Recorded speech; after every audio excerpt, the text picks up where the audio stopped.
Thank you, Martin. Good evening, everyone. Glad you could be here, and thank you for giving up part of your evening. We're going to talk a little bit about our proposed budget for Sun City West, covering fiscal year 24. Take you a little bit back in time. About 45 years ago, they were breaking ground around here. Gentleman on the left, John Meeker, street named after him. There's Fred Kuntz and R.H. Johnson, some familiar names as far as some roads around here. But again, 45 years ago is a interesting kind of number, and we'll talk about that a little bit later. Two of the gentlemen at the table here, Todd Patty and Russ Boston, raise your hands, please, gentlemen, have been employed here for 31.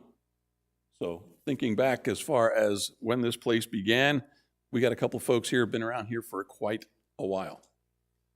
So back in 78, I don't know if you're big NBA fans, but during basketball season, the Washington Bullets won the national championship back then, and try to get that team named today, the Washington Bullets, I think you'd have a little bit of trouble.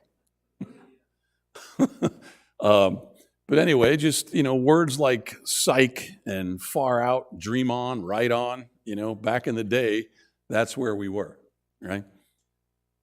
4 years later, actually, this is 1982, Sun City West getting a little traction as far as that goes, right? So you got the R.H. Johnson Center there, you got the Sun Dome, you can see Hillcrest. Those row of homes there were actually hotel rooms that people were renting, coming in here, staying for a few days, seeing if they wanted to invest in this community.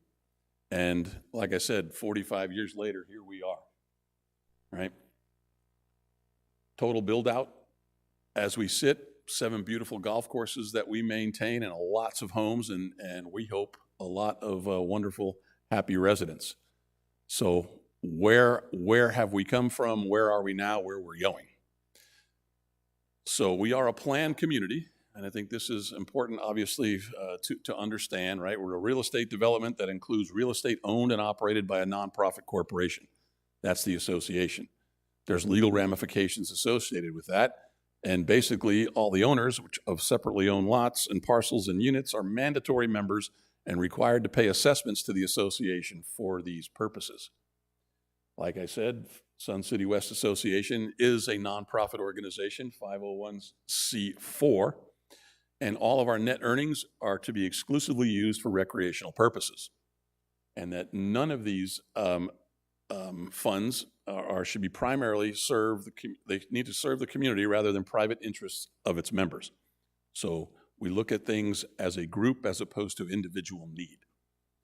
We get a lot of kind of comments periodically, people not understanding that, people inheriting homes, people moving in here after they acquire property, not really understanding the planned community and the mandatory membership portion. We get a lot of folks saying, I don't golf, so why don't you lower my fees? Well, I don't use the swimming pool anymore. Can you please lower my annual dues? It just doesn't work that way. Arizona state statutes state you are mandatory members, and all of you with names on deeds contribute to the operation of what we've got going on here. Nationally, there's a Community Association Institute that basically oversees and gets a lot of data from all the associations nationwide that do kind of what we do.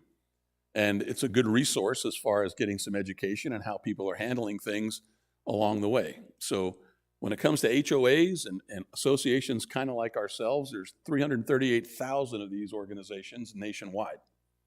It's a lot.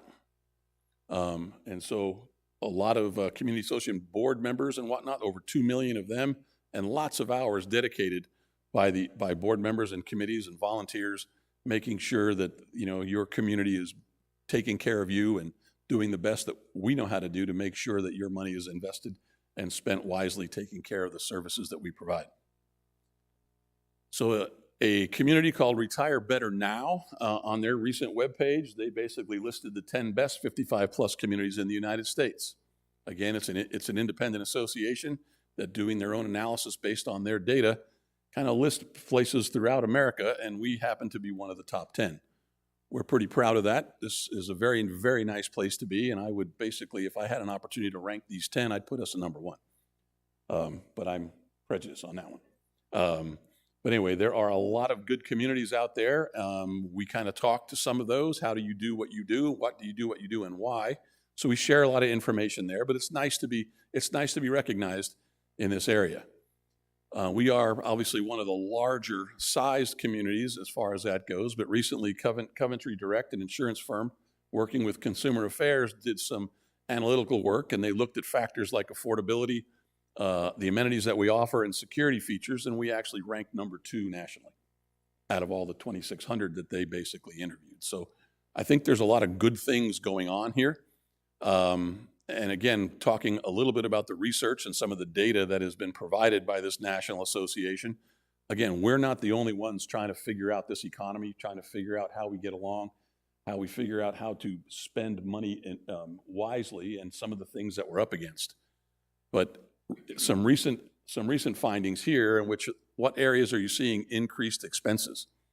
And the top 5 here listed are exactly what, when we sit around at our staff meetings and we talk to each other as far as how do we figure out assembling an operational budget, this is what we're up against, right? Management fees obviously are seeing increases. Insurance premiums are seeing some increases. Our maintenance expenses, obviously there's costs involved there. Staffing is one of our tremendous issues and landscaping services. The things that we know we have to buy to make sure things are looking right, all are costing us more. So how do we go about that? So when asked how we plan to address the unexpected costs, right, 73% of these associations asked plan to raise assessment fees or their annual dues. 41% try to reduce expenses, and we do everything that's listed here. Deferring maintenance if possible, not buying trucks. If we feel we can get another year or 2 out of them, we will. And so all of those types of things go into the equations as far as how we put our budget together. But as far as reducing these unexpected costs, this is a challenge to us. So you've come to know that these facilities that we offer are pretty splendid. They're very, very nice. They're very well taken care of. And they all come with various types of remodel work and the like. Again, 45 years of age, things get old, things need to be maintained and taken care of. And I think our staff here does an excellent job doing that, because I think a lot of the facilities, if not all the facilities that we manage and maintain, look fairly new, but they're not. I think the newest facility we have is 25 years old, and the oldest is about 45. So these things all, just like your house, requires tender loving care, making sure these things look good and stay looking good and working well forever. So when you go around town, you look at some of the facilities that we do have and we do offer. I mean, they don't look 45 years old and they don't look 25 years old. These are our fairly well kept venues, and we're very, very proud of that. The 7 golf courses that we have, hats off to Todd and his crew and whatnot, but these courses they look wonderful and they play even better. They are great amenities, great property value, security measures really for homeowners here, and they really do hold up over time, and they keep the quality and the value of your home high. Very, very good. And I think, if not, this is by far the most active golf community, I think, in the state of Arizona, and it shows. So when it comes to best places to live, yes, I am prejudiced, but I do believe that's true. So let's talk a little bit about the fiscal year 24 budget. How do we put this together, and what are we up against? So my responsibility really is to look at both the revenue and the cost elements of our association and put together a pretty good financial plan and look at our income statement.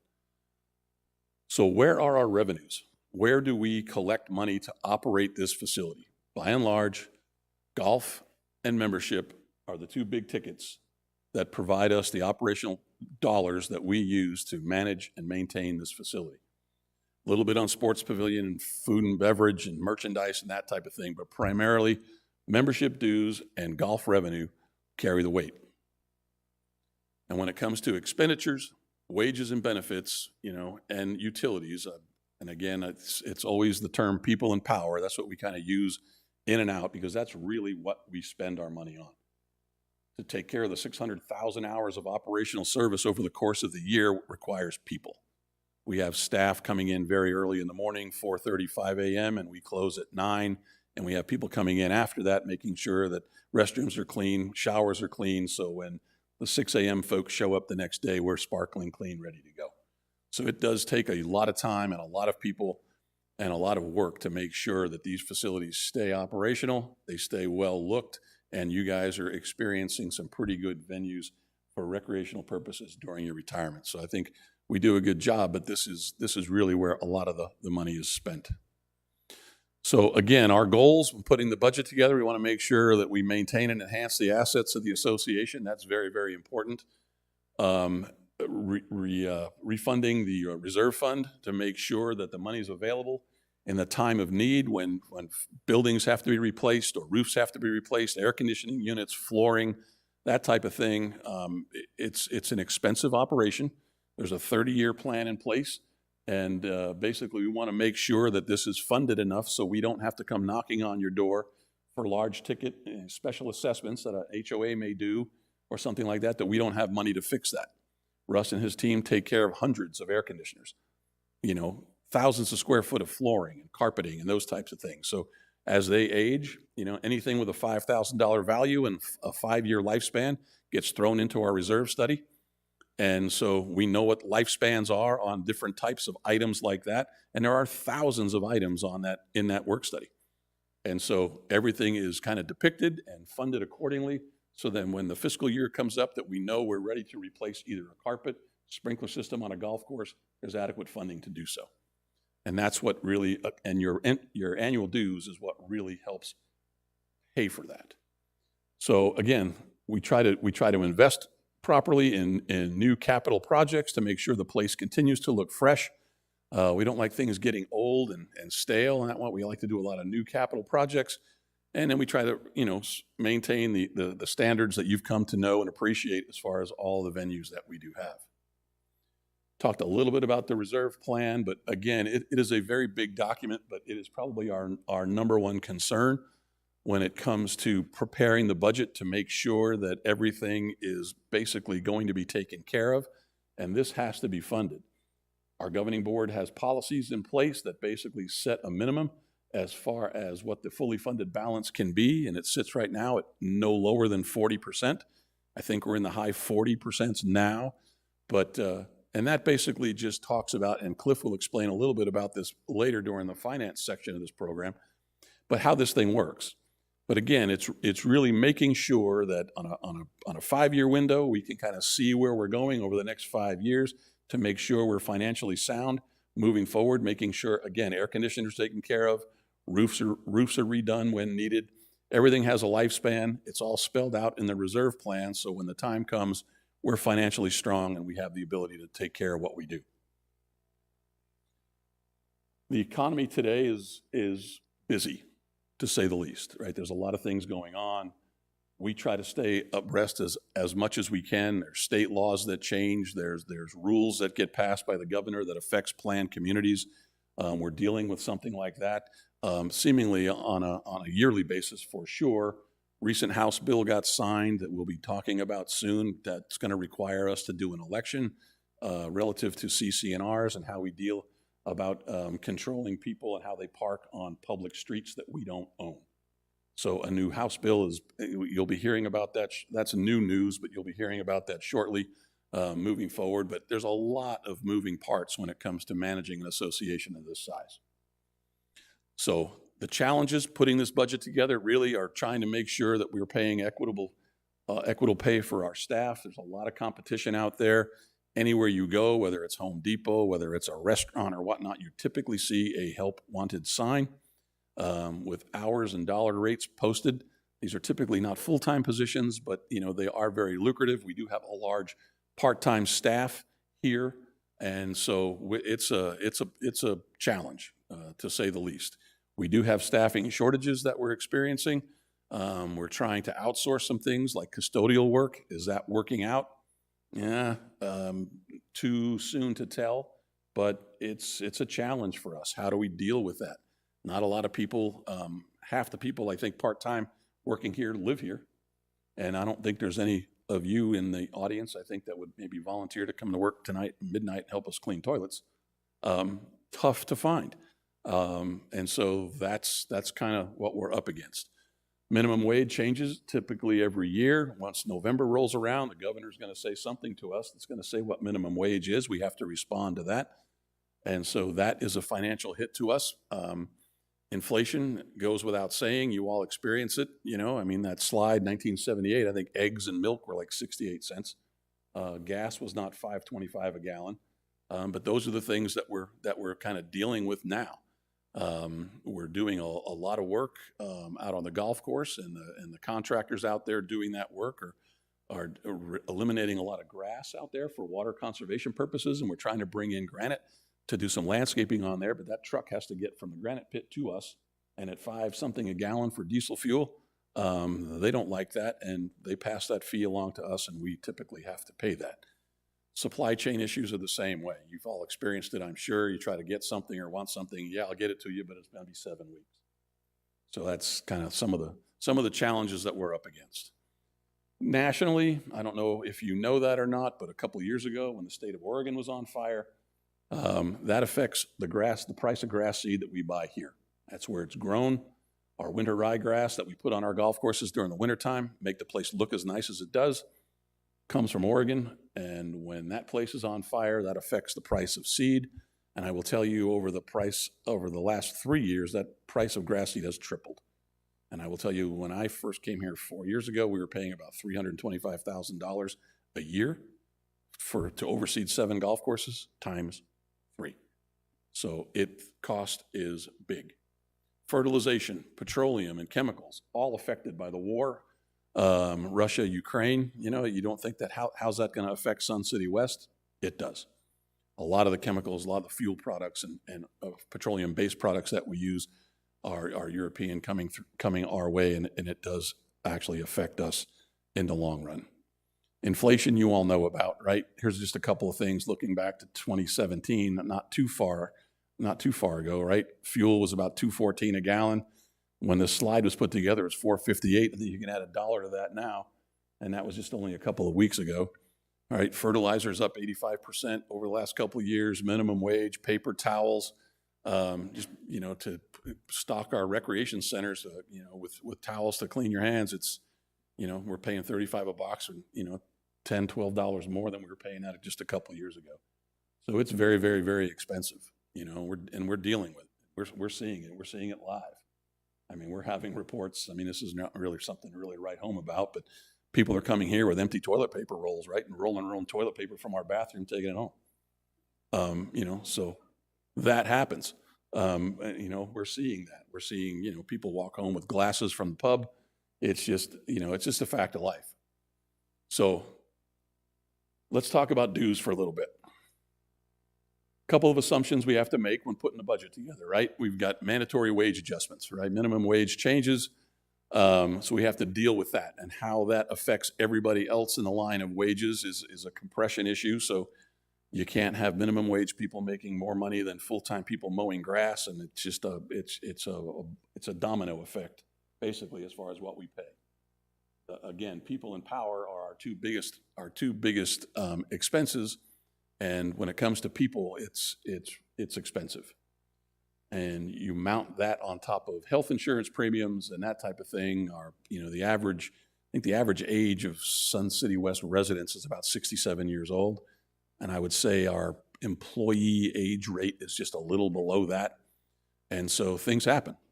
So, people aren't spry, and people do slip, trip, fall, and we do have injuries, and that does affect our health insurance as far as that goes, making sure people are taking care of themselves and that. But again, it's expensive. It's an expensive operation when we're dealing with the health insurance with the employment status of our employees as it is. So we look at that. We talked a little about inflation, golf course maintenance. We do seeds and chemicals and all that type of stuff, the supply chain issues. And then bank fees. I know that's a big issue that's being assessed by our BNF committee, moving forward. But, the time of where we live today, most people aren't carrying a lot of cash. Most people deal with bank cards and that type of thing. But the more volume we do, not so much in how many swipes or slices we take on the card, it's the volume of money changing hands. So when $15 million, $20 million change hands all via credit card, the bank charges us that fee. And so it's a cost of doing business, you know. In the old days, we're taking a lot of cash in. We have a lot more people in the finance committee or the finance group counting dollars and dealing with it and making sure it gets to the bank and chasing down bad checks and this, that, and the other thing. Well, in today's world, not a lot of that going on, right? It's all get your money today because you're swiping a credit card, but there are bank fees associated with that convenience. So it's just a matter of doing business, and how we move forward is a topic for discussion, and I know the Budget and Finance Committee will be dealing with that shortly. As far as our revenue goes, again, the money that we have in, these are the levers that we can kind of move around a little bit to kind of see how we can do what we have to do to make sure that we compile a balanced budget. So membership dues are the big one, and golf, we talked about that. There's a little bit of money available, you know, through our bowling center, and the APFs, or the asset preservation fees for the new folks moving into town, is a big ticket for us. So we can talk about that.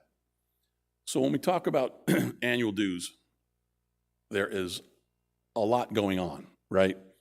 It's more than just a rec center. It's more than just the golf courses. It's legal obligations that we have.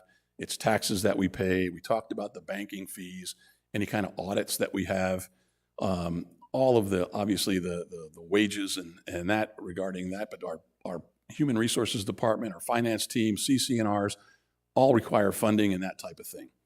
Our facilities that are out there, you know all about the 4 rec centers. We have the R.H. Johnson Library, a Stardust Theater, all the club rooms, and a 30-lane bowling center.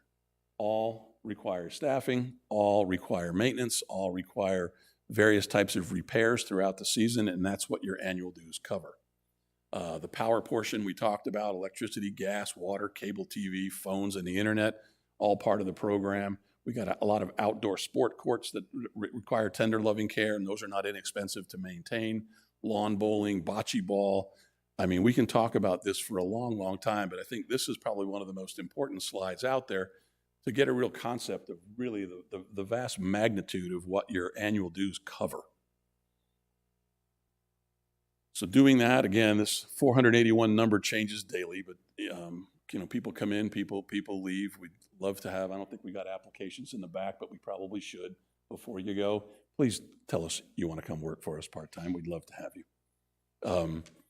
But again, on the full-time side, we got about 188 people, 293 on the part-time side, trying to fill all of these departments that we operate. These are the divisions kind of that we have these things broken out into, whether it's budget and finance, facility maintenance, sports pavilion, chartered clubs, capital improvements, memberships and CC&Rs, the library, IT, and golf, all there. And this is kind of how it breaks out by the costing centers as far as how many hours typically in a day where all the work is kind of being prepared. It's really the recreation centers and golf. General services and administration require about 17% of our time, and then the sports pavilion at 6%. So a 10-year trend as far as our employees go, as far as our full-time equivalents, you can see about when the pandemic hit, you can see the big dip in the retirement folks and folks that no longer wanted to work or chose to work or whatnot. We did take a little bit of a hit. We're trying to bring that back, but we are still down in the field of golf maintenance, environmental services, taking care of our medians and our landscaping, and that's probably the biggest portions of our need at the moment. But as far as all the other kinds of recreational opportunities that we have at our rec centers and golf operations, we're kind of continually looking for people. So the major impacts operationally, again, minimum wage, the health insurance increases, inflation, the labor shortage, and weather. Those impact our budget tremendously, right? So going back a couple of years, is about a 5-year look at what our health insurance premiums are, and this is basically due to claims and in the insurance world. And so we do have professionals working with us, trying to find us the biggest and best deal that we can find. It's just unfortunate over time, these increases have hit us and hit us hard. It's a big jump. When it comes to inflation, right? The consumer price index is the monthly change in prices paid by consumers and how it deals with inflation and average inflation rates. So when the CPI was invented back in 1914, all the way to 2022 anyway, the average inflation rate was about 3.26%. It's kind of where we had our annual dues kind of over the last 5 years. That was kind of the percentage rate that we were using. We weren't using an index at that time. We were just kind of coming along trying to figure out what we were doing, but looking at some kind of scientific method as to where are we? What do we need to do to make this thing work? Because I think we're a little underwater at the moment. You know, the 5-year history from 2018 to 2022 is 3.62. Okay, that's close. But over 3 years, in the last 2 years, you can see how inflation has really taken a hold as to what things cost and what we're up against. Labor shortage, we talked about it. You know, you can go put chicken and rice on a plate for $19 an hour. We're not paying that for part-time people. So, and that's a local thing from Panda Express, but I mean, everywhere you go, there are signs like this looking for help, and we are in that game. And back to the weather scenario, when it comes to frost delays, cart path restrictions, and complete washouts from a rainy day of golf, that affects our bottom line tremendously. We're very appreciative. Mother Nature wants to give us a little bit of rain, you know, to help offset the drought that we have and make our golf courses look as nice as they do. That's great. But when it comes to delays and frost delays and restrictions, that's a direct hit on our revenue. A complete washout of golf cost me $1,500 a day, or 1,500 rounds, I should say. Times that by 7 courses, or that's timed by 7 courses, and it's a sizable amount. And you get a couple of rainouts, washouts, or a real wet month, and it really takes its toll on our revenue. Again, membership dues and golf revenue are the two things that really float the boat. And when we have these types of 43 or whatever it is setbacks in a season, that it does hurt and it does show. So how do we combat that? I think we're proposing, as far as non-members go, as far as public play coming in, we're looking to increase public play rates to help offset that cost, $5 during prime time, and during the middle of the afternoon, we're looking at a $3 increase, and then late in the day, we'll try to increase that to $1. As far as guests goes, they're the same ratios there. As far as the non-member rates go, and that's during the peak season of October through May. As far as our member rate package, we're looking at a $2 increase during the peak season, October through May, and then a $1 rate increase during the summer months.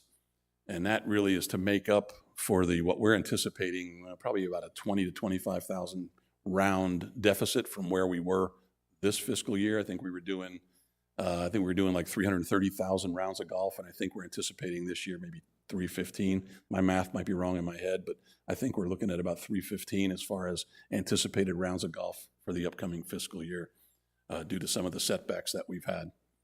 So this fee increase, we're thinking, will make up that difference. When it comes to the asset preservation fees, these are the fees that you pay when you when you purchase a property or a deed change on real estate here. We're at $4,200, I believe, today, and I think we're looking to increase that to $5,000. The Grand across the street basically has increased theirs to a $5,000 rate. Sun City jumped theirs up to $4,000.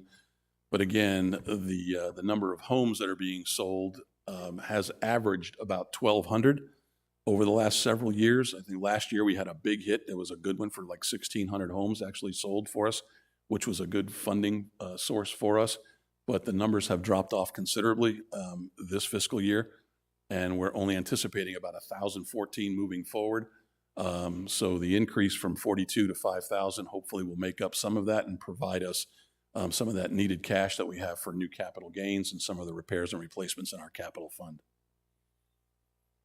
Bowling, a little bit of an increase there, 50 cents from $8.50 to $9. When it comes to non-member open rates, going up to $4. It's a 25-cent increase.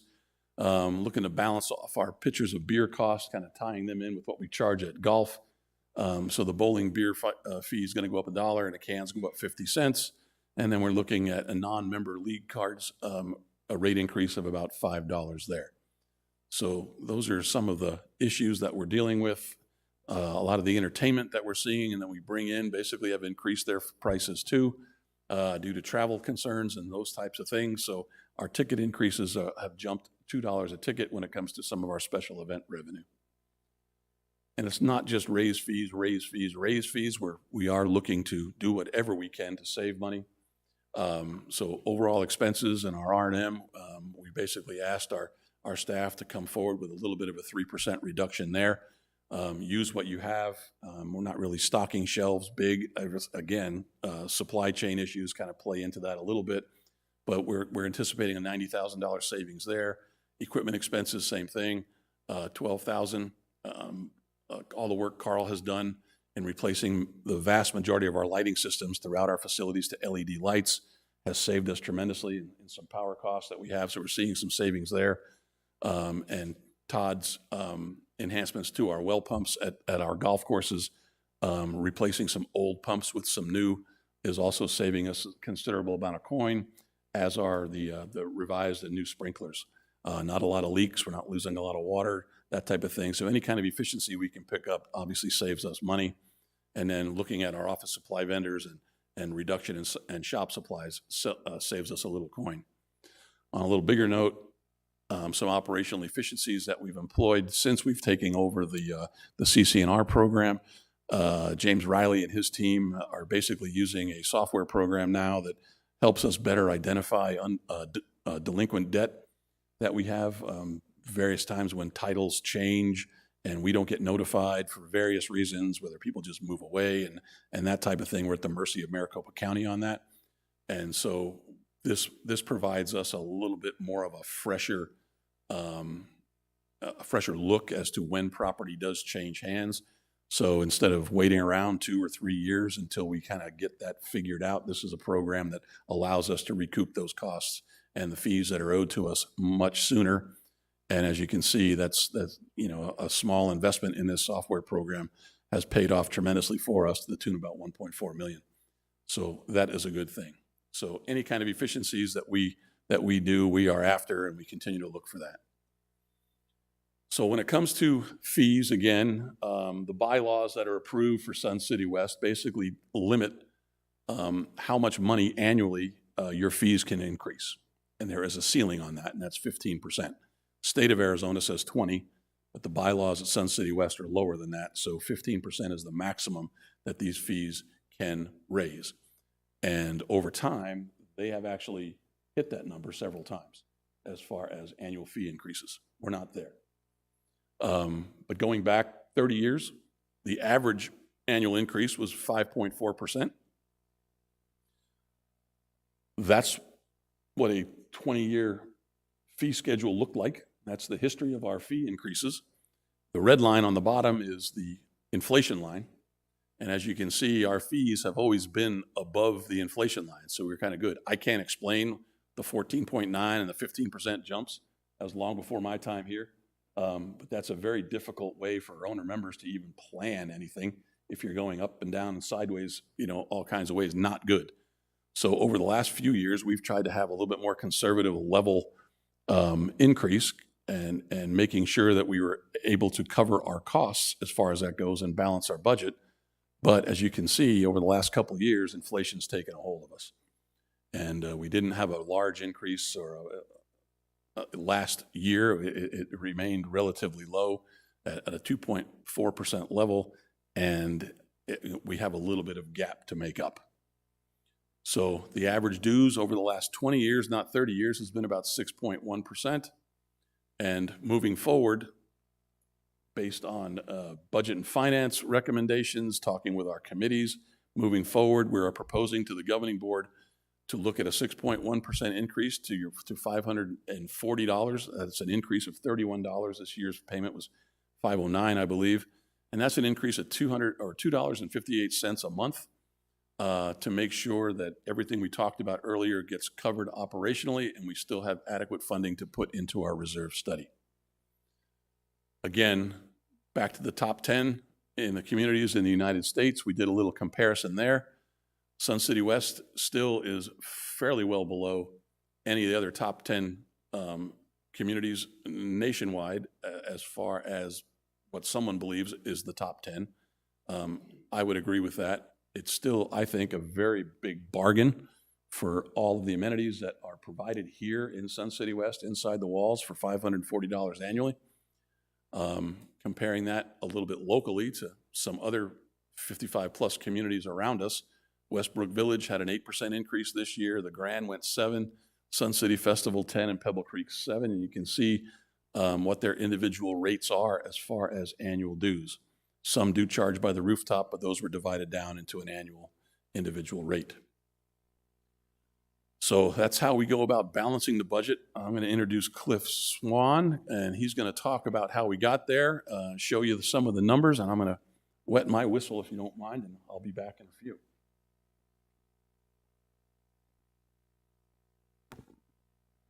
Thank you, Bill.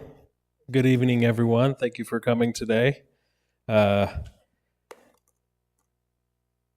want to start by saying, and I want to thank all the people involved with this budget.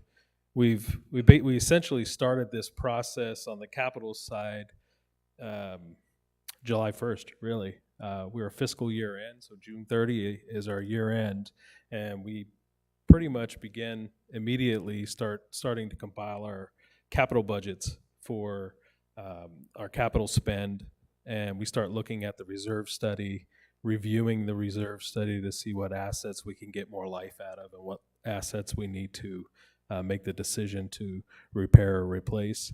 And then we go to the clubs in the community to see what needs there are and assess those and start compiling that information, bids, just different things like that. And then that culminates through November, that process. And then we start talking about the operating budget. And the operating budget is essentially the budget to keep this place running. And we start compiling that information, and then we go through our committees, and BNF takes a huge role in that. And then our governing board also has a huge role in that. And part of their role is getting feedback from the community.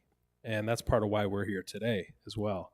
But, the management team and the committees and all the people involved spend a ton of time putting this together, and we feel really good about it, and we're happy to be presenting it to you this evening. So some of the impacts that Bill has talked about, I just want to show the numbers on that.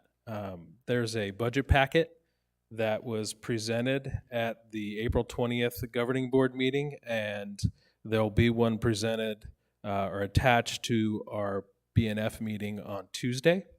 And it has more context and some divisional detail, a little bit more detail to the financial numbers. It also has fiscal year 21 through budgeted 2024. So you'll be able to see some more details into this. However, for this presentation, I'm going to just present the current projected fiscal year 23 versus the budget. And as you can see, the impacts or some of the recommendations or proposals that have been brought up through with those recommendations and proposals on the fees side, we're looking at a 7% increase to our revenue. And we are presenting a balanced budget. We'll talk about that in a little bit, more detail in a little bit. But so that $28.268 million revenue, total revenue, is to fund our $28.268 million operating budget.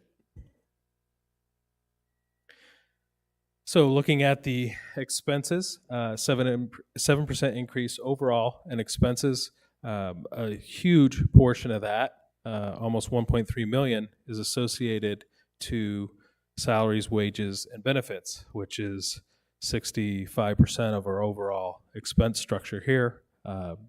People in power, but people are a huge investment for us, and we've seen how important that has been over the last 2 years, because we've got some great people that have worked here, not just full-time people, not just 30-year people like Russ and Todd, but people that live in the community and we've invested a lot of time into them, and they stay here and work here because it's a great place to work. And I agree with them. I've been here for almost 2 years, and I love working here. So, but overall 7% increase, again, that $28.3 million operating budget. So, as I said, we present a balanced budget, and essentially what that means is we reflect our revenues as the total amount to operate the facility in terms of cost. So what we've decided to do this year is report the excess from operations, the cash inflow from operations, report that in a line item called estimated reserve fund allocation, because essentially that's what it is. There's this perception, or there has been this perception, that if we had money left over, why are we operating at a profit? Well, policy states that a portion of our reserve fund is a direct portion of that reserve fund comes from our inflow from operations. So we decided to call that out, and that's down in the capital section. I'll show you that. But this year it'll be 7% of our member dues revenue will be allocated to our reserve fund. So why are we doing this? Well, the estimated reserve fund allocation, as I said, we want to eliminate this perception of profit, because this isn't profit. In fact, per policy FI04 4.1, reserves are funded from the association's operating cash flow, determined using the association's annual audited financial statements. So we want to identify this amount in the reserve fund to pay for the repair and replacement, as well as new capital improvements, and stay within the FFB percent, which is at 40%, and that's also set in a FI policy 04. So when we look at the capital section, we talk about the operating. Bill spent a ton of time talking about the operating budget. And down in the capital section, there's an inflow that helps our reserve fund. And we looked at that chart earlier where it was from year 2000 to year 2023, and we saw those high increases in basically 2000 to 2004 range. And I'm guessing that back then, I'm not guessing, we did not have an APF fee back then. So the only way to fund our reserve fund was through operations, okay? So we instated an APF fee at some point in 2003, 2004, I believe. Riley, does that sound right? Oh, is Riley here? Oh, I thought I saw him earlier. Oh, okay. Anyway, so as that APF fee started to generate funds for us over time, and those started to go into the reserve fund, we started to say, you know what? We could probably take a look at our member dues increases and line those really up with just operations, and still have funding from operations, but it's a nice benefit to have that APF fee. In fact, for this year, it'll be $4.2 million, and budgeted year, fiscal year 24, we're budgeting $5,070,000. So it really is all about the reserve fund. I say that a lot, and it's kind of a tough thing to grasp sometimes, because it really takes, what we're really talking about doing is we've got a bank, a piggy bank, let's call it, a rainy day fund out there, and there's a lot of things that fund that. You have the funding from the operations, you have APF fees, and you also have investment income. So if you look at this chart, you could see the total inflows for this year will be 6 million, 6.8, next year 8, and so on. When you look at what we're funding those capital repairs and replacements and new projects that we do around here. These are items that are on the reserve study, or new items that have at least a 5-year useful life and over a value of over $5,000. So we need a fund for that. We don't ever want to come knocking on the door and say, hey, could we have a special assessment so that we can pay for a project that we need to do? We don't want to ever have that conversation, okay? So that's why we have this reserve fund. And as you can see down at the bottom, the impact of the reserve fund over the next 5 years will be roughly a $2.8 million draw on that reserve fund. So it's not just the balance of the reserve fund, it's the balance of the reserve fund compared to the fully funded balance. And that tells you how healthy your reserve fund is. So currently we're sitting at about 31 million. And by the end of 28, we're projecting to be sitting at around 28 million. Now, just because it dropped 3 million doesn't mean that the health of that reserve fund dropped. So there's something called the fully funded balance, and you can see that over time, that fully funded balance also adjusts as we complete those projects and they go back into the reserve tool. And what happens is in this budget, we project this year to be, the projection this year to be at 49%, our reserve, our FFB percent. And the budget also, we project still to stay at 49%. It does drop in the projection for fiscal years 25 and 26 and 27 down to 45 and 46%. However, climbs back up to that 49% range by the end of 28. And that's something to really be proud of, because not only does the reserve fund, like I said, fund those assets that are already here that need repaired and replaced, because we know inevitably that will need to happen, it also funds new capital. And that's why we're not trying to stick at 40%, because we also have to fund new capital projects to keep this place advancing and looking nice as well. So, all right. So to talk a little bit more about capital, we got Carl and Todd coming up here, and they're great. They'll give you some great information.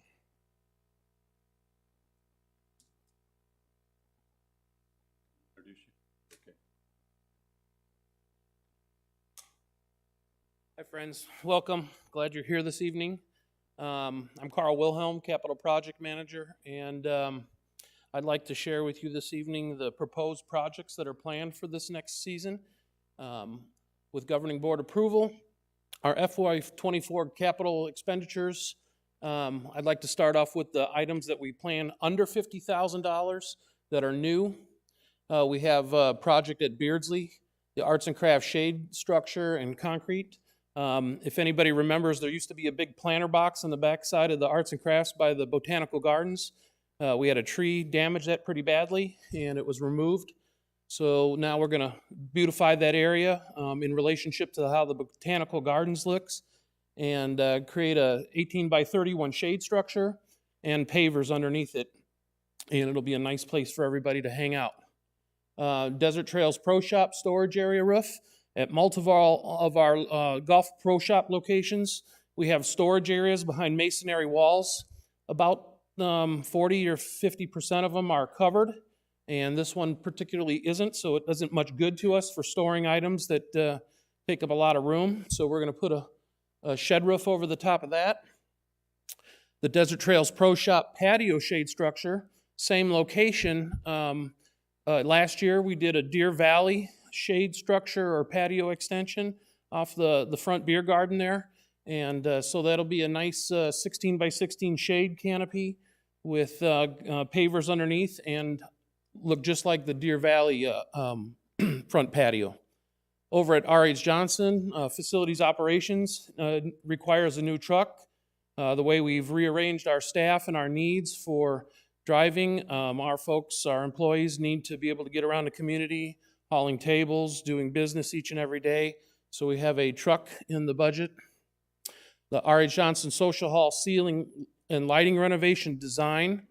I have asked the Governing Board to provide design and engineering dollars so that we can consider renovating the Social Hall ceiling. So if you're familiar with that, you know the ceiling kind of goes up and down. It has old fabric tiles. Those tiles aren't manufactured anymore. Nobody makes that style of ceiling anymore. And we've got a lot of aging from old water leaks, from air conditioning condensate dripping down, and we have no way of really beautifying that. So we're going to have an architect engineer take a look at our building, give us some ideas how to create a taller, flat, acoustically sound ceiling and beautify the social hall. Sports Pavilion Lizard Acres sound system. Currently, we don't have a real sound system in there. It's a mobile unit on stands with tall speakers. We're going to complement that room with an appropriate sound system. And later on in the presentation, you'll see that the actual sports pavilion is getting a sound system upgrade as well. Moving into our capital R&R dollars, we have an R.H. Johnson Parking Lot 3 mill and replace. This is the parking lot between Fry's and the Sports Pavilion's common driveway. I'm sure you all experienced the replacement that we did this year between the library and the art building. Identical project. This is just phase 3, and we'll complete the R.H. Johnson Rec Center for new asphalt. We'll do the same project at the Beardsley Arts and Crafts parking lot, mill and resurface. 7 years ago, 6-7 years ago, the aquatic side was done, and the Beardsley Arts and Crafts side has met its useful life. We've extended it as far as we can get it without spending repair dollars every year. So it's time to replace that parking lot. The Sports Pavilion bowling lanes replacement is scheduled for August. Our anticipation there is to replace all 30 lanes with new lanes. If you were there, you'd see that in lanes 1 through 6, and then starting to show signs through the continuation 7 through 30, we're getting some warbling in the lanes. The oils and the gapping between the lanes is just causing the lanes to change their play, and it is time for a replacement of those. Along with that, we'll be doing ball return replacement. These are the original ball return machines, and that will be scheduled during that 3-week closure for the same time, along with some other small maintenance projects, cleaning. We also propose to replace all the turf at Bocce Ball. That turf has met its useful life. And so there's 13 courts there. It'll be a full tear out. We'll take a look at the leveling of the courts. Some of the courts have settled a little bit. We'll make sure that the playability is great before we put any new turf down, and all the new batten boards that go around the edge that the turf adheres to. Moving over to R.H. Johnson's pool deck. Late in the summer, if it doesn't work out then, it'll be the spring of 24. We'll do the rubber deck surface. So I know that everybody recognizes that we have a beautiful pool there, and it's only about 6.5 years old. But the pool deck, with the high level of traffic that we experience each and every day, the oils from our feet, all of the use, the pool deck is just not withstanding that age. We've probably gotten about 80% of its useful life before we'd have to do something to even the pool deck concrete surface. But after some research and some time and observations, Russ and I made a decision a couple of years ago to put a rubber decking down at the Kuntz pool. It's working very successfully. The primary thing there is that it creates a much safer environment, and in case any of our members fall, it's not contingent to concrete moving. So if there was some cracking surfaces underneath the concrete, the rubber works with us, and you don't see all the battle scars from aged concrete underneath. So we're looking forward to taking that 10,000 square foot and putting a beautiful rubber deck surface down. Over at the Grandview Pro Shop parking lot, here's another one of our parking lots that'll be replaced. This will be all the parking lots for the golf courses that you'll see in this presentation will be during closures, so we have no closures affecting our income. And Grandview's up for replacement, along with Trail Ridge.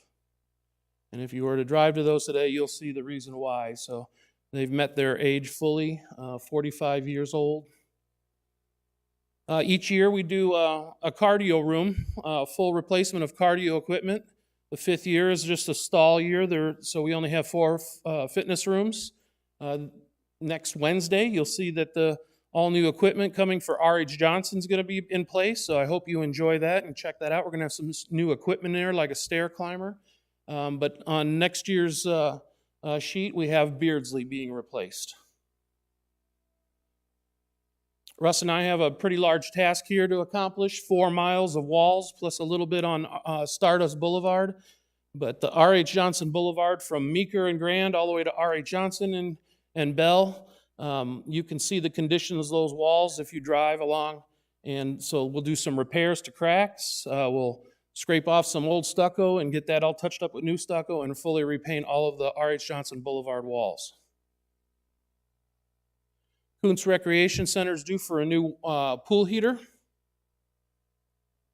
And the metal shop is due for both its flat roofs and tile roofs to have their restorations done. The benefit of us doing roof restorations is that not only does it give us a new coating and life to our roof, but it exceeds our roofs, advances our roofs for another 10 to 15 years. The cost to actually replace a roof is astronomical, and by doing roof restorations based on a warranty period and maintaining that, we have engineers come out, test our roofs to make sure that they're sound and good and that we can do a restoration. But the cost savings in doing a restoration and keeping that life going and making sure that our roofs are in great shape avoid us from having to actually replace the whole structure above our heads. And then finally, we have the capital items that are under $50K. Beardsley Clay Club flooring will get an epoxy chip seal throughout the whole entire club room. We have a handful of HVAC units throughout the year that need to get replaced. Sports Pavilion bowling area sound system that I mentioned above and beyond the Lizard Acres Lounge. We have a new auto scrubber to help maintain the cleanliness of our pool decks. And then the lawn bowling flat roof restoration, a very small roof there. Each year we also have allowances, and allowances basically are funds that give the general manager the authority to fix things that are unexpected. We have unexpected projects that come up based on conversations that happen throughout the year. You never know when a well pump might go out.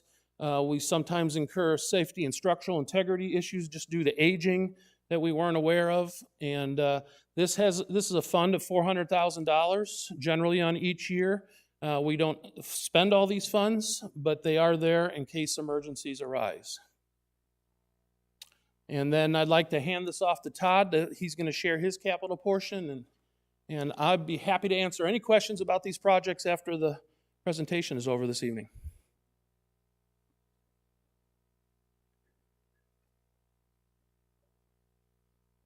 All right, thank you, Carl. Good evening, and thank you for coming out today. As Carl mentioned, I'm going to go ahead and review our capital equipment replacement program and some of the projects that we have listed for this upcoming budget. If I could just go back real quick. This was a shoreline project that we did over on number 14 at Trail Ridge last year. As you can see, we put that hard edge up, and it really turned out nice. It enhanced the hull, the playability of the hull, and also conserved water. We were losing a lot of water to seepage because of the erosion on the shoreline. All right, our golf maintenance equipment. Our plan for $985,000 this year includes fairway mowers, rough mowers, bank mowers, sand trap rakes, greens rollers, turf sweepers, and other equipment that's used every day for maintaining our golf courses. This is a list for all seven, that amount is for all 7 golf courses, which works out to be about $140,000 per golf course. And it sounds like a lot of money, but if you look at the cost today of some of our mowers, especially our big units like the rough mowers and fairway units, we're paying $120,000 each for those. So we're not getting a whole bunch of equipment. I'd like to also note that we review, this is all listed on the reserve study, and we review that list every year, and we make some adjustments to that. If we find that there's a piece of equipment that's on that list and it's still working, we're not putting a lot of money into it as far as repairs to keep it out and running, we'll move that off of the list, the current list, and move it into another year. And I think this year we had either 3 or 4 units that we are able to move out to next year or even another year beyond that. So, and then our utility vehicles for $169,000. Those are lightweight and heavy-duty utility vehicles that we use every day for maintenance on the golf course. And that works out to be about $24,000 per golf course if you break it out on all 7. And then there's just a breakout of the utility vehicles per golf course. You can see again the heavy duty utility vehicle on the upper right there, and then just our general maintenance carts on the bottom. And then shoreline project over on number 14 at Stardust. After we complete this project, all of our shorelines will have a hardscape around them. This is really beneficial for conserving water. Not only does it look good, but we've noticed that on the other lakes that we've completed over the years on the other golf courses, that we've noticed a real drop in water usage, and I think this has a lot to do with it. I'd also like to note that grant money that we received from the Office of Tourism last year in the amount of $105,000 will go towards funding this project. And then at Echo Mesa, we have irrigation system design work for $206,000. This is in preparation for the big project in 2025 over at Echo Mesa. And it's going to be similar to what we're doing over at Grandview, new irrigation system from head to toe, all the underground pump station and all that. And then we are removing turf over at Grandview right now. We have about 40 acres of turf that we're removing. When we get over to Echo Mesa, it looks to be around 10 to 12 acres over there. And then after that, we go to Stardust in 27, and then 2029, we are over at Pebblebrook. So Grandview by far is going to be the largest golf course as far as turf reduction between the four. And then Car Pass Slurry Seal. This is a program that we're on every year on our blacktop golf courses on our Car Pass for $87,000. We'll do this project as soon as we're finished with the irrigation. As soon as they pull out, we'll come in and freshen up the car paths, do some repair work. There's a little bit of damage out there with the project that we're doing right now. So we'll repair that, and then we'll go right into overseeding, and we'll open the golf course. I believe it's October 24th after the overseeding. So I'm really excited about this project. Grandview is going to have a different look to it with the desert landscape. I think it's going to be very, very playable when it's all said and done. So I'm really excited about this project. And then in golf operations, we have 20 rental carts scheduled for replacement at $123,000, and that's for all 7 golf courses. And this is important for our outside play and also member play if they don't have their own golf cart. All right, and then our items that are under 50,000 landscape, we have a pickup truck, Grandview Lake Aeration. That's very important to keep those lakes in good health and putting oxygen into those lakes. We have a ball picker cart over at Trail Ridge for the golf operations, and then Desert Trails, a utility hauler, that is also for golf operations. And that concludes my update or my report on our capital projects, and I'll turn it back over to Bill.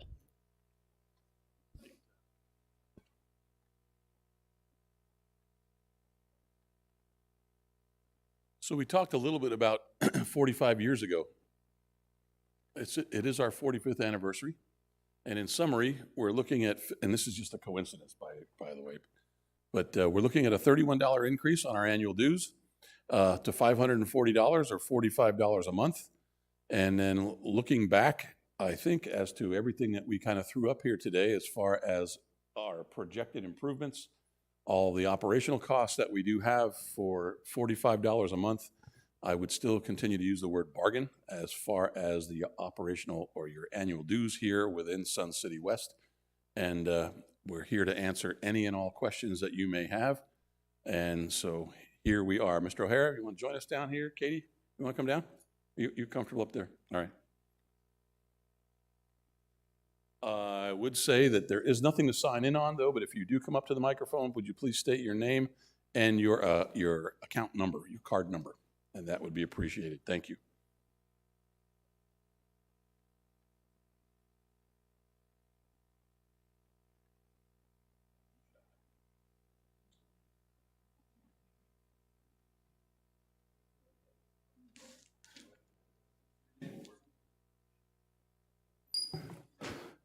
Don't be shy, folks. We're here for questions.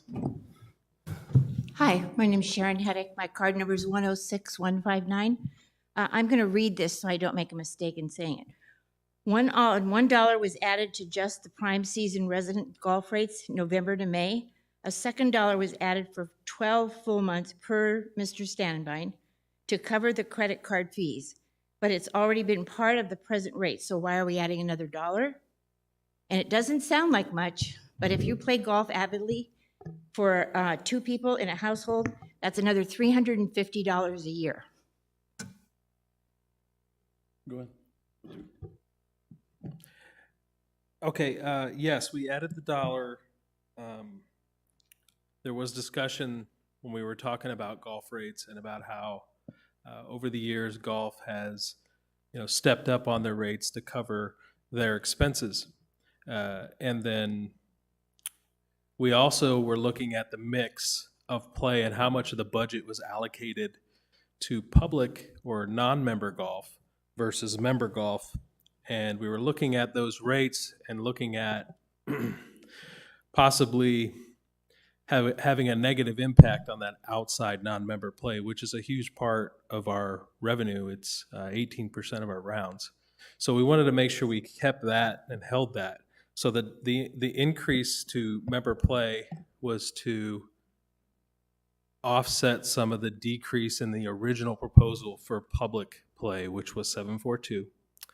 And then we also dropped our rounds. We originally budgeted 326,000 rounds. And when we started the budgeting process, that was the estimated rounds based on January year to date and prior year for the last 5 months of the year. And then those 42 weather events happened that Bill talked about earlier. 42, 43 weather events happened, and it wasn't prudent to continue to budget those amount of rounds. And in fact, we're tracking at about 318 to 320 this year.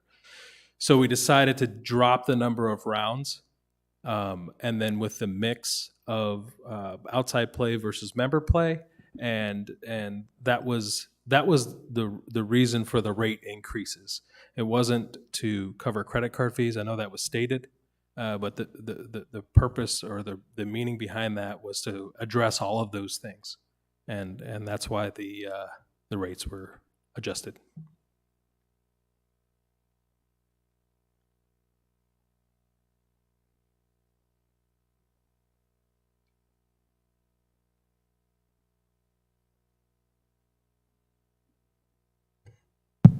Good evening. My name is Bruce Lees, 135-422.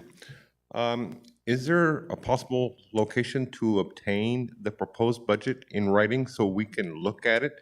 And is there a line by line that you folks have worked off that is also available?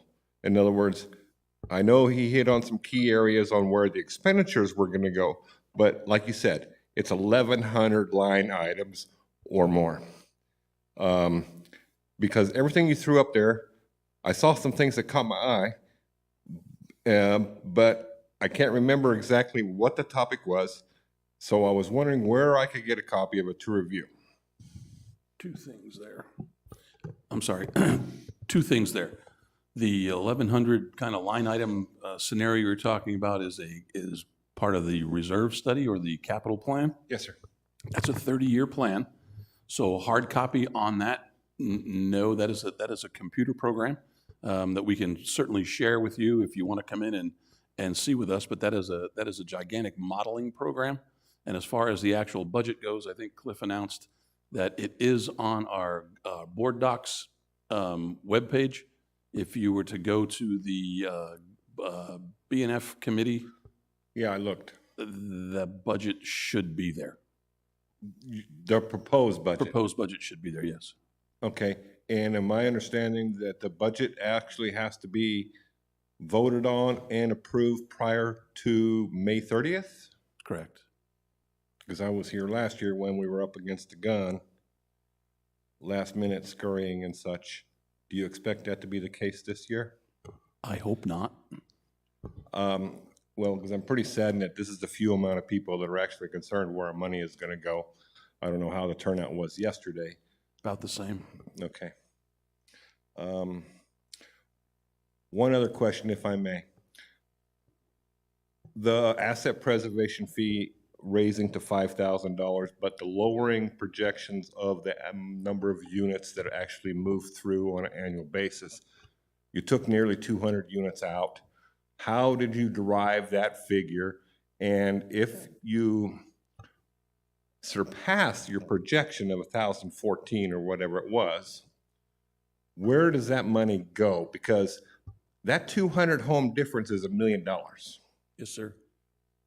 And, you know, $1 million, the increase in the rec center fees, $31, let's say 17,000 residents, and that's only a single person per resident, is $527,000.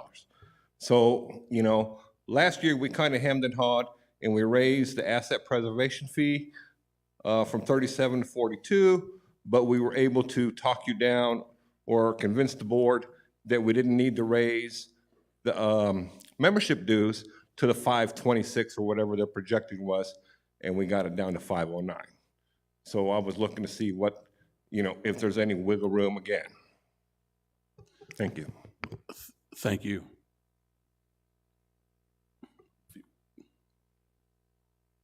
Did you write down those two questions? You want me to tackle the, where does the money go?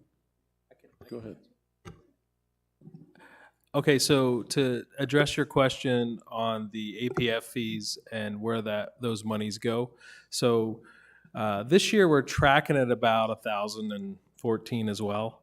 We're significantly behind prior year. We budgeted 1,200 because that's our run rate historically. However, next year, after not hitting our run rate, and through discussions at BNF, we also budgeted 1,014. If we hit 1,200 or anything over 1,014, those monies go directly into the reserve fund. Okay, so all APF monies go directly into the reserve fund. So it goes into the reserve fund, that's not part of the operating budget. That's correct. 100%. People here understand that the reserve fund is money held for expenditures in the future, 5, 6, 7, 10 years, or maybe only a year in advance. But it doesn't go to run this on an annualized basis per the preferred or approved budget as passed. That is correct. Yes, we have an operating budget, and the APFs is down in the capital section. It's a component of our reserve fund calculation every year. After we pay for the operations to operate this place, traditionally there has been 2.2 to 2.3 million left over, which goes into the reserve fund as well as, well, let me back up. It pays for the capital first, the capital spend, all right? And then APFs also pays for capital spend. And then if there's money left over after paying for the capital spend, that gets added to the reserve fund. However, if there's not money left over and there's a deficit, as in this year there will be a deficit because we have 11 million in capital spend, we'll have to draw from the reserve fund to make up that difference. Okay? That's a great point. Thanks for pointing that out. And if I may, the limit on the reserve fund is 40% minimum. Is that correct? It's not quite that cut and dry, but yes, 40% of the fully funded balance, yes. All right. Has it ever dropped below that?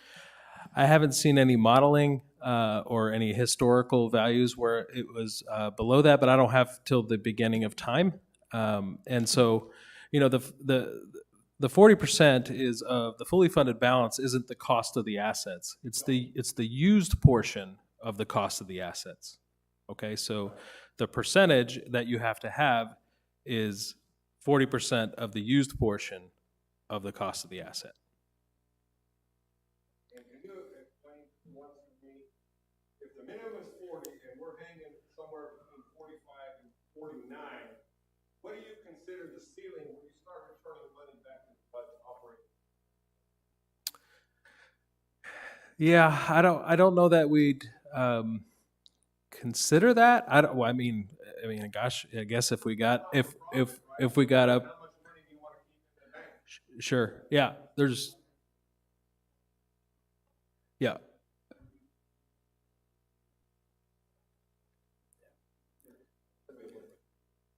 Yeah, oh, you're welcome. Yes, ma'am. Hello, Mary Gainette, 133113. I'm just concerned with the fact that the golfers always seem to bear the expenses. Okay.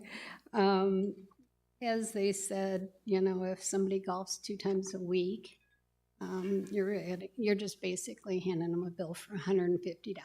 I mean, and that's not money that's being used to improve anything. This is fees that can be avoided.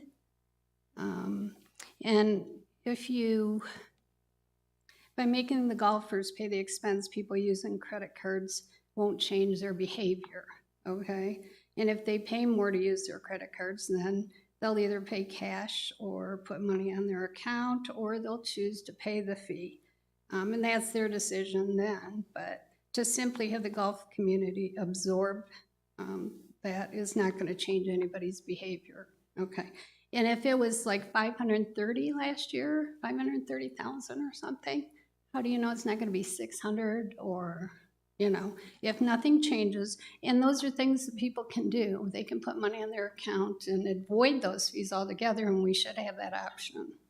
I hate to, by making people use their credit cards, like I said, it just might change something if they're forced to pay those fees. So I guess I'd like you to explain to me why you have to, you know, always increase the golf fees instead of just charging the people who are using their credit cards the fees for using them. I don't understand why you have to, you know, push that off on the golfers. Okay, thank you. When it comes to the golf fees, we were talking about and had several meetings relative to bank fees, credit card fees, and the like.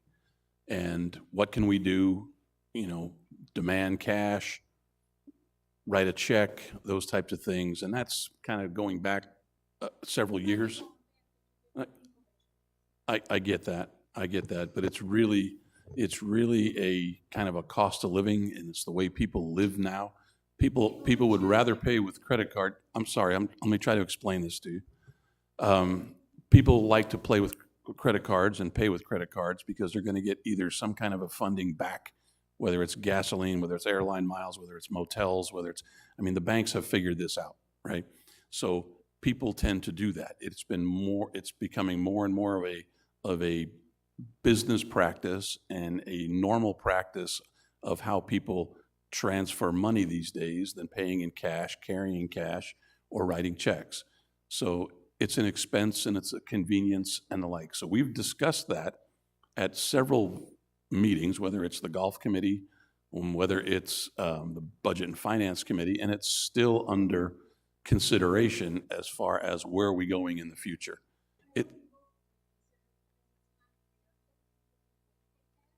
Right? Certainly, right? And golf is an option, and it's just a matter of, it's the volume that we're receiving as far as revenue goes that is driving that price up. It's not the number of swipes, it's not those types of things, it's the increase in volume. Mm-hmm. And again, there's a little bit of a misnomer there that the increase in fees in golf is to offset the credit card fee. That's not it. We hope to explain in the fact that it's basically, we have golf course operational expenses, not so much the bank card thing, but it's affected by the lack of the reduction in rounds of play that we're trying to make up. Whether we have to expend what we do on making sure these golf courses look and play like they do, kind of regardless of how many people play, right? They're investments that we have to make in. So when play goes down and the number of rounds being paid for goes down, that revenue has to be made up somewhere.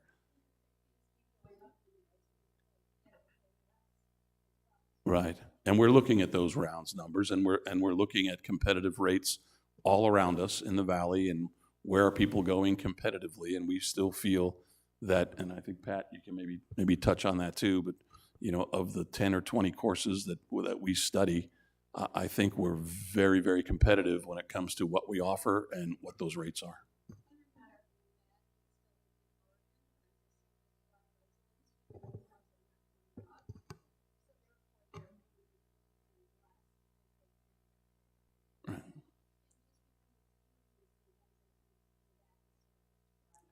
Right.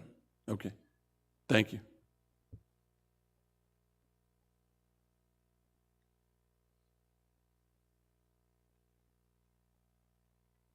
Good evening, my name is Jim Swanson, and my card, I don't have it memorized, my card number is 125863. I have 2 points I'd like to make. First of all, I've been a Realtor here for 17 years, and I can tell you that for many, many years, as the rec center would budget for APF, you would put in a number around 1,200 homes.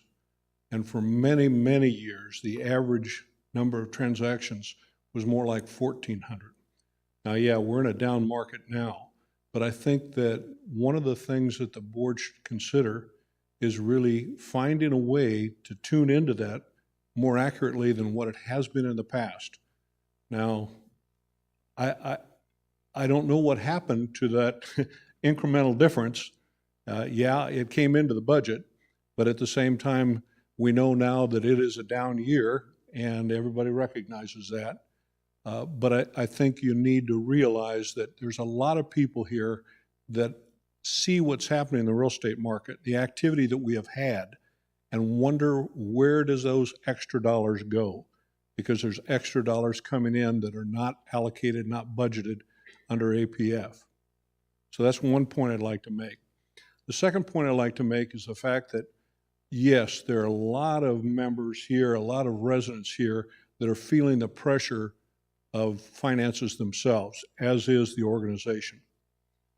But one of the problems that I hear a lot of people say is we're giving away our community to outside visitors.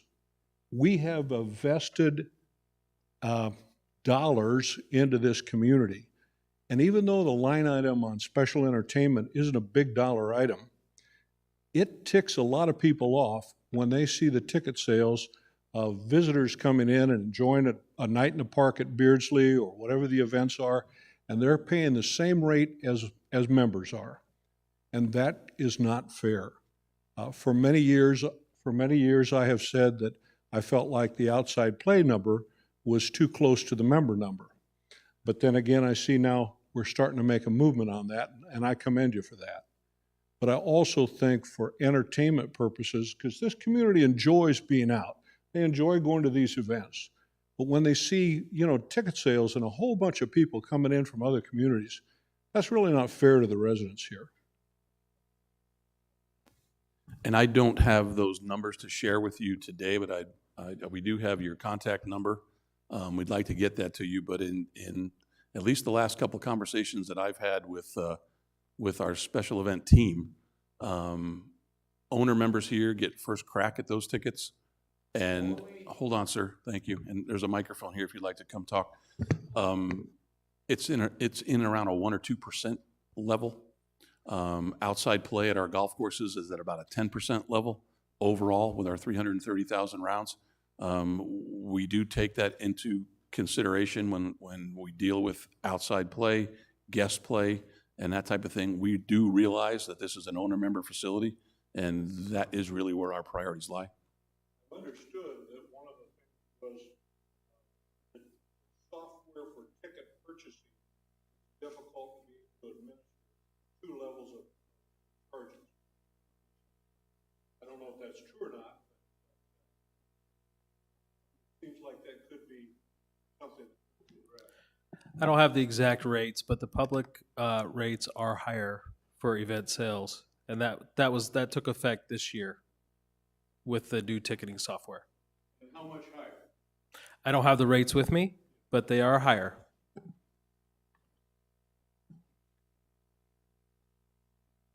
Ready? Hello, Sherry Cooper, 138034. And I'm just curious, I was kind of shocked when I saw how much was going out to pay employees. 65% is going out. I wondered, is there any place we can look up and see management versus hourly? Like how many percent wise, 65% is paid out monthly. Is that 45% management, and the rest is worker bees? I'd be curious, is there someplace we can look that up to see how much percentage is management and how much percentage is actual people working? I'm not saying you guys aren't working. No. No, that came out wrong.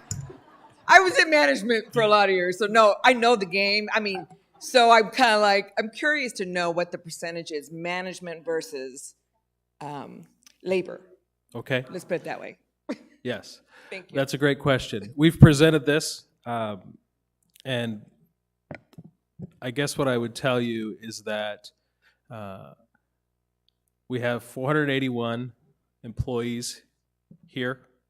180 of those are full-time employees. Roughly 300 are part-time employees. We've got 22% of the increase in that 1.3 million is associated to salaried employees. The rest is associated to full-time hourly, part-time hourly, and minimum wage employees. You're welcome.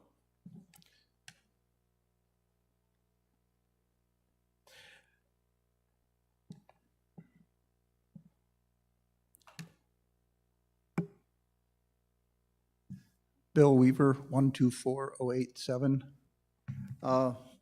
I was happy to hear that someone else is as worrisome or as curious about the reserve study as I usually am, as I've brought it up probably 4 times in the last few months. After looking at a few more things, I'm more concerned, he would like to give some money back. I'm concerned that we've let the percentage dip as low as we have. 5 years ago, it was at 72% of fully funded balance, and now we're wavering toward 40% at a point in time where we would get more and more risk. The other thing, let me see. What I'd like to see happen, I think would be very interesting, because I think the community should know a lot better how the reserve fund and now FFB works and how it's developed and all that, such that every winter we should have presentations that describe everything, how it's put together, how it works, so that if someone wants to look at financial statements or whatever, they could go into those statements and they could actually see how the numbers work and could identify if they think there's an issue there that they want to work on or not work on. I've looked at it several times. I think I saw a presentation, I think 5 years ago, and really thought I had a handle on how it works. But when I look at the different statements, I can't pull out of those statements the same numbers. I couldn't pull out of there what those were, how they were developed. And I think it would be better. I understand the spreadsheeting. I think it's, from my background, I have an MBA and I directed business for over 20 years. It looks like an inventory of dollars study to me, an efficient use of dollars in a way, with the same kind of thing where you have assets that have a given life and a given set of value, and it's easy to refill an inventory if you know those numbers. It's very easy. And so in a sense, we want to make sure that we've got enough dollars to always pay for the things when they're going to die. And so I understand how it works, and I'm not really trying to criticize what we're doing, because it looks like we're working well. But it does bother me that the target was set of 40% to 100%. Now, I used to target shoot, and if I only had to hit a target 40 to 100%, and my target was on a barn, that includes hitting the barn with some of those shots. So I think that target is a non-target. I challenged the board to come up with a new target. They got, in June of 2020, they got rid of the 70% target. And that's not that long ago. And we've dipped. We were at 72% at that time. Now we're down to 49. I'm afraid we're going to get closer to 40. And I know that the real risk is at 30.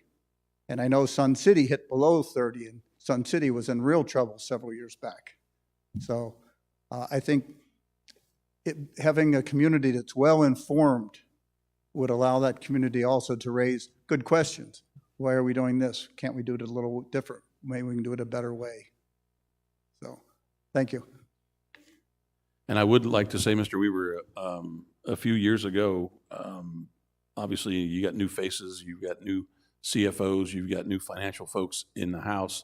working with our staff and those types of things. But I think part of the decrease in the 70% number down into the high 50s a couple of years ago was basically due to a reassessment of that reserve study. And there were large ticketed items, be it golf course irrigation issues, some of the lake improvements that Todd was talking about, and asphalt. And we have oceans of asphalt, and none of that was in the reserve study. And so at that point, so upon review and putting this thing together, what we think is a little bit more of a sound package, hence the percentages went down a little bit. Just one more comment. When I was at that presentation, they noted that things like utilities, plumbing, electricity, wiring, stuff like that was not included. It's not part of the assets because it just could be some wear and tear and some fixing. And so I asked the presenter if our irrigation was included. And at that point in time, they said no. And so it was looked at as plumbing, and so it had not been included. So that had been added, and that's a big number. So I can understand that, but I still think we should be striving for a bigger number than 40%. I worry about the 40. I don't worry as much about 55, 60, somewhere around there. Thank you. Also important to note, inflation is added to that. And we all know what's happened to inflation. And also any new project that we do here, that gets added to the reserve study because we know inevitably, eventually, it will need to be replaced. So as we add new things, that also increases the denominator.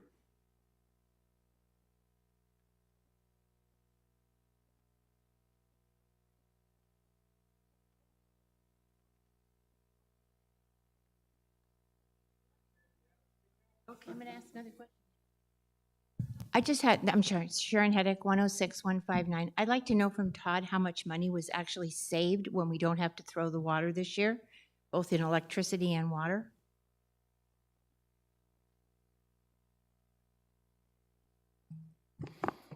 Right. Unfortunately, I don't have those numbers right now on the top of my head, but you're referring to water that was saved because of the rain and all that, and electricity. Yeah, I don't have that number, but it was a big savings. We had our well pumps off for as much as 4 or 5 weeks at a time, and that's a huge savings on the electrical side where we don't have to turn those on. And then our distribution centers also. That draws a lot of power, and if you can keep those off for 4 or 5 weeks as well. So that was a big savings. But unfortunately, I don't have those numbers with me right now. Well, not only, number one, could we have the figures, but number two, where does that money go that's in the savings? What happens to it? Where is it distributed as? And then another question is in regards to grants. I've asked this before sitting on the board. How many grants do we actually are applying for, both federally and state, for infrastructure? Because as a statute, Arizona Statute 33, planned community, not golf community, but planned community, we are entitled to infrastructure money. So are we looking at saving monies that way? When that grant money makes itself available and we do our research to try to find that, we do apply for grants. I think the most recent one was a $440,000 grant that we received for water conservation and turf removal from the Arizona Department of Tourism. And that is being dispersed onto 4 of our golf courses that we know that we're going to be dealing with irrigation repair and replacement. The library we do receive from various casino operations. I think we got a couple $30,000 grants annually for doing some improvements over at the computer center, as well as some library additions, those types of things. So from an infrastructure perspective, we look at that. There was, I had a $2.2 million check on my desk for the COVID situation, PPV. When that came out, that was for not laying off people. Unfortunately, as that kind of process worked its way through, due to the fact that we were a 501c4 organization, it was deemed that we were not eligible for that, so that money was returned. We didn't spend it, but that check had to be returned. So when those opportunities present themselves, we typically jump on them. And we kind of hope for the best as far as that goes, but we do look, and we are in contact with other associations. The National Association on Community Institute that was talked about earlier in the program is a great reference for us as far as a resource to tap into nationally as to where potential funding is. And so we are linked with them and try to go after anything that we can find. I have mentioned they're American.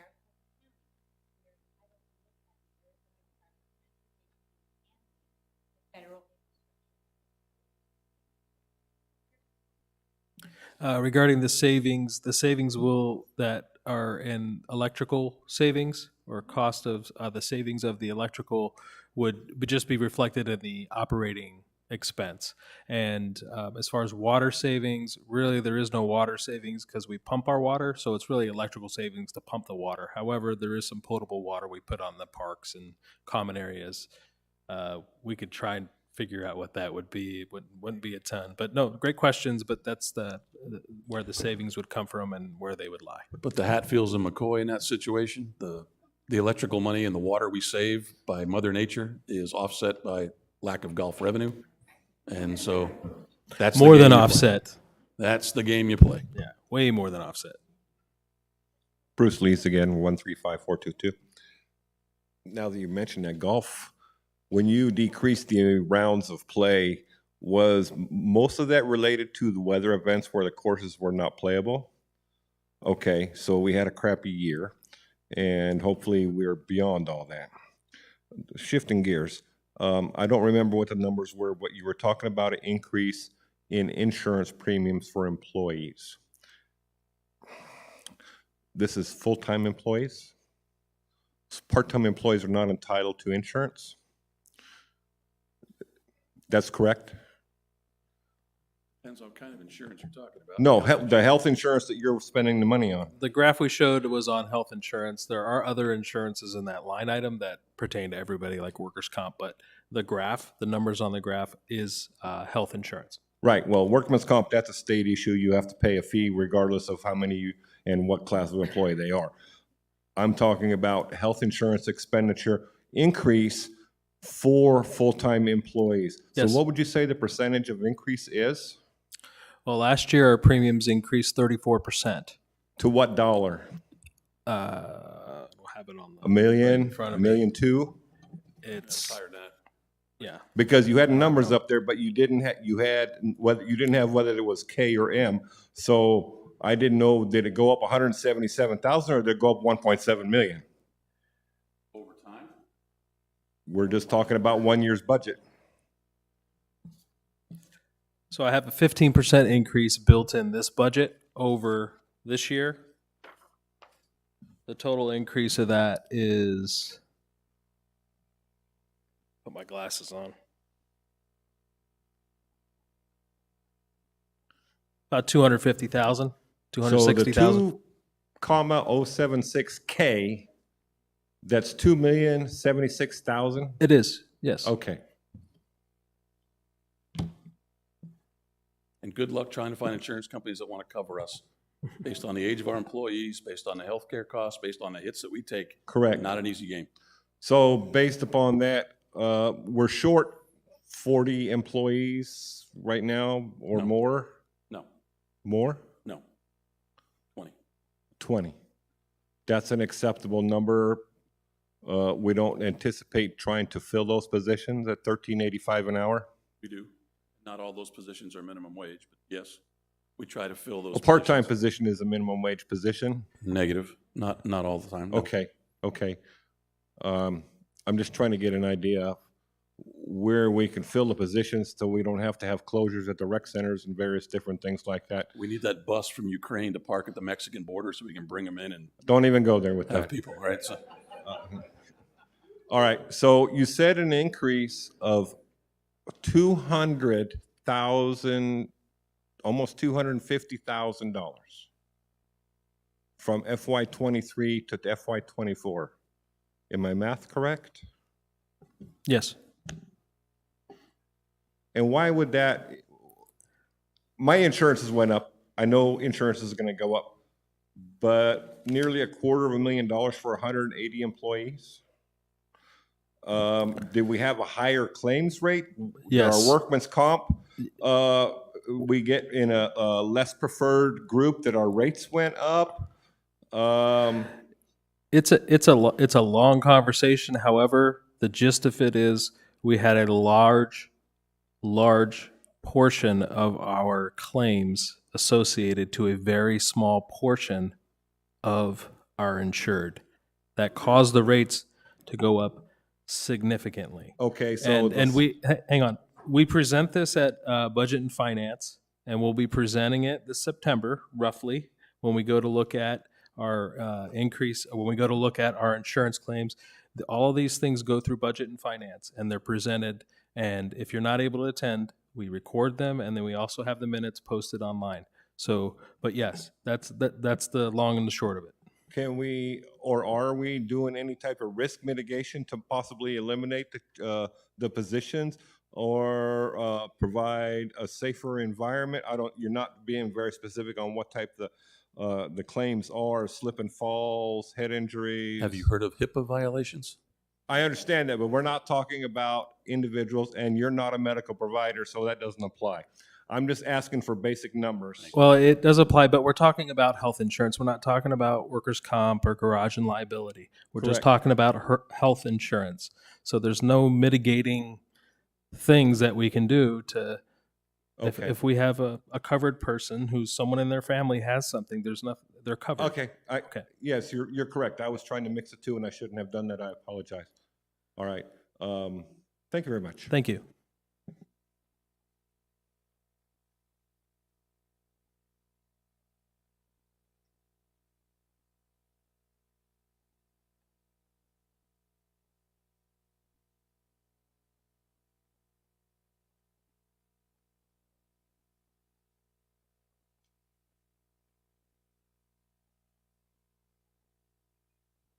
Gwen Rhodes, 125791.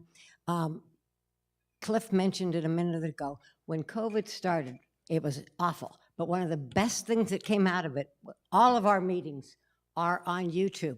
I don't generally come to the meetings, but I have watched properties, golf, budget and finance, chartered clubs, governing board workshops and meetings. It's amazing how much information you can get. And the gentleman asked the question about mitigating. I remember the staff woman in HR, that's part of what she is doing now, is working on safety and so, I mean, and I want to think it's the February meeting, maybe it's the January meeting that she was at Budget and Finance or Governing Board, but it's out there, and there is a staff person doing that. So I'm just saying, I appreciate the fact that everything is on YouTube now, because I don't generally come to the meetings, but I'm amazed how informed I am from that. And the gentleman that asked the question about having meetings in December, I think, and Bill, you can correct me on this, I want to think it was January that the meeting was up at Palm Ridge, and 5 people attended out of a community of 27,000. 5 people came to that meeting. I will tell you, I came to this meeting last year. We have 4 times the number of people here tonight. Last year, there were a couple of people from the board and various committees, and other than that, there were 5 of us that were at that evening meeting. I can't speak to the morning meeting the day before, but 5 people. So this is a huge amount that are coming. And, you know, I appreciate that. So thanks.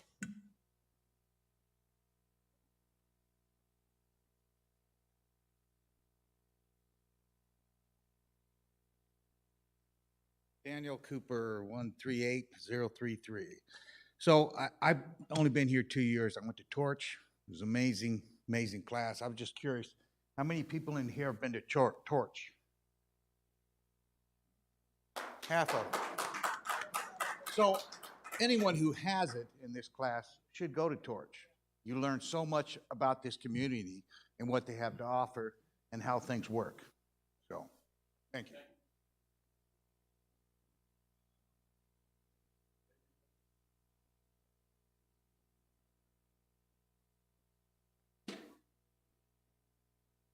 Thank you, folks.